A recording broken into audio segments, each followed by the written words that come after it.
Valenzuela alias Las Poquianchis fue un grupo de hermanas que dirigían un prostíbulo en Guanajuato durante las décadas de 1950 y 1960. Se hicieron famosas por su brutal trato hacia las mujeres que trabajaban para ellas, muchas de las cuales eran menores de edad o habían sido secuestradas y obligadas a prostituirse.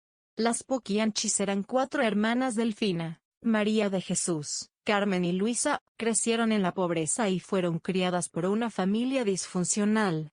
Se dedicaron a la prostitución a una edad temprana para sobrevivir, y eventualmente abrieron su propio burdel en el pueblo de San Francisco del Rincón. Al principio, su negocio era pequeño y relativamente poco notable.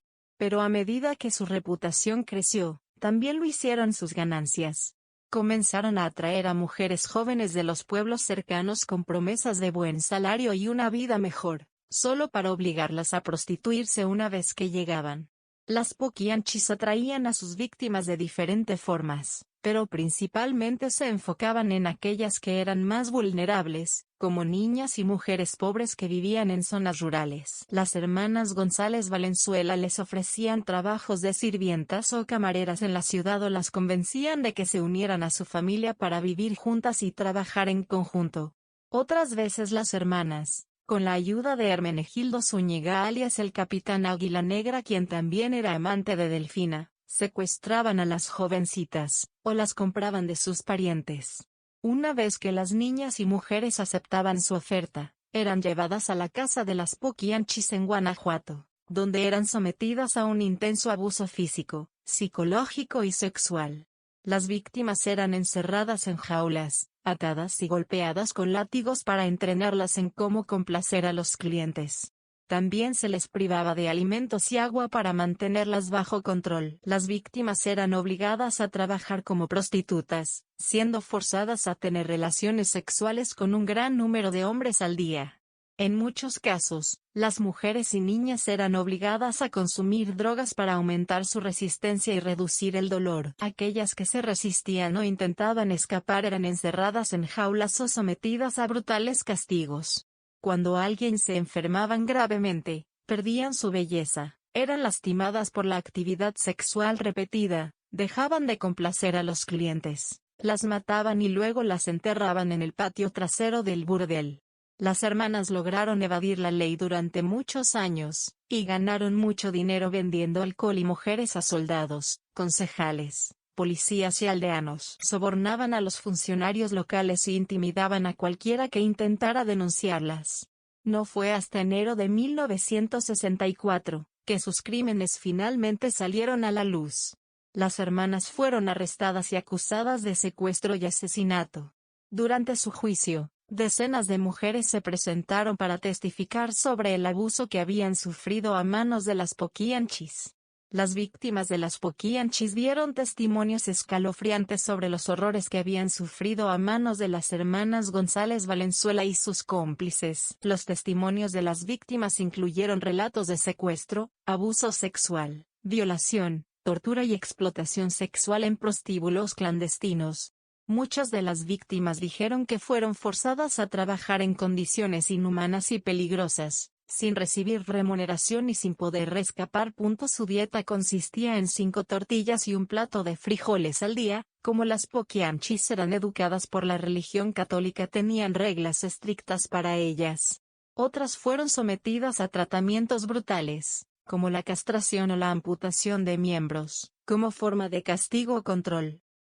Catalina Ortega fue una de las víctimas de las Poquianchis que logró escapar de su cautiverio. Cuando se escapó, ella fue a la policía, y les contó su historia y las atrocidades que había presenciado en manos de las hermanas González Valenzuela.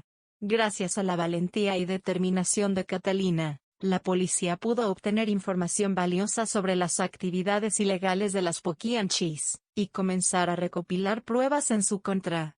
Catalina también proporcionó información sobre la ubicación de la casa donde las Poquianchis mantenían a sus víctimas en cautiverio. Los policías descubrieron 91 cuerpos, y varios fetos en la propiedad de las hermanas, lo que permitió a las autoridades llevar a cabo un allanamiento exitoso, y liberar a varias niñas y mujeres que aún estaban siendo explotadas. Esta información fue crucial para la captura y condena de las Poquianchis. La valentía de Catalina Ortega y otras víctimas que se presentaron a contar su historia y colaborar con la investigación fue fundamental para desmantelar la red de prostitución infantil de las Poquianchis y llevarlas ante la justicia. Su testimonio fue clave en el proceso judicial y permitió que se hiciera justicia por los crímenes que habían cometido. Los testimonios de las víctimas jugaron un papel importante en la concientización sobre la trata de personas y la explotación sexual infantil en México, lo que llevó a un mayor escrutinio sobre estas prácticas y a un esfuerzo por erradicarlas.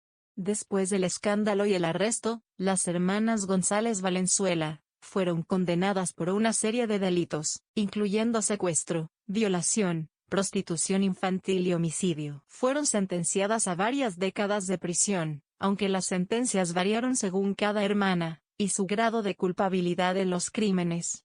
Durante su tiempo en prisión, su caso se convirtió en un símbolo de la corrupción y la violencia generalizada que afectaba a México. También llamó la atención sobre el problema del tráfico de personas y la prostitución forzada, que durante mucho tiempo habían sido ignorados por las autoridades. Después de cumplir varias décadas de prisión, las hermanas González Valenzuela solicitaron la libertad condicional en varias ocasiones, pero sus solicitudes fueron rechazadas. Finalmente, tras décadas tras las rejas, las tres hermanas fallecieron en prisión en distintas fechas. Delfina murió en la cárcel el 17 de octubre de 1968. Trabajadores que hacían reparaciones sobre su celda dejaron caer accidentalmente un balde de cemento sobre su cabeza, matándola. Louisa murió sola en un manicomio el 19 de noviembre de 1984. Carmen murió de cáncer. El capitán falleció a la edad de 76 años. Cuando le dijeron que sería liberado se alegró mucho, y le dio un infarto por la noticia. María de Jesús, la más joven, fue la única liberada. Se desconoce cuándo fue liberada, pero se rumorea que conoció a un hombre de 64 años en prisión, y una vez que ambos estuvieron afuera, se casaron y vivieron su vida en la oscuridad, muriendo finalmente de vejez. Hoy en día, las Poquianchis son recordadas como algunas de las criminales más notorias de la historia de México. Su historia sirve como una advertencia sobre los peligros del poder sin control, y la importancia de luchar por la justicia, incluso ante obstáculos abrumadores.